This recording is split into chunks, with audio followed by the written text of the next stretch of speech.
যারা কাজ করছে আমরা তাদেরকে আমাদের বের করতে হবে, তাদেরকে চিহ্নিত করতে হবে। যতক্ষণ অবধি আমাদের যারা মাদক দ্রব্য ব্যবসায়ী, যারা মাদক কারবারি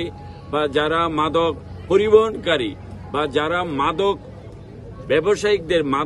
মাদককারীদের সাথে যারা যুক্ত আছে, যেই সকল ব্যক্তিরা তাদেরকে সাহায্য সহযোগিতা করে,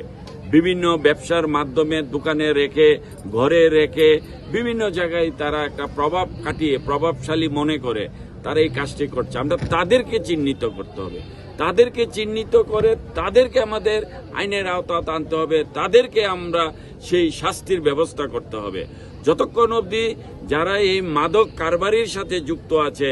যারা মাদক কারবারিদেরকে যারা সাহায্য সহযোগিতা করছে বিভিন্নভাবে, এবার এটা অফিসিয়ালভাবে হোক, সরকারিভাবে হোক, সামাজিকভাবে হোক, আর্থিকভাবে হোক, যে কোনোভাবে হোক, এদেরকে যারা সাহায্য করছে আমরা তাদেরকে চিহ্নিত করতে চাই, তাদেরকে আমরা জনগণের সামনে আনতে চাই। আমরা তাদের বিরুদ্ধে আমাদের এই যে পদযাত্রা আজকে হবে বা আমাদের যে পথসভা হচ্ছে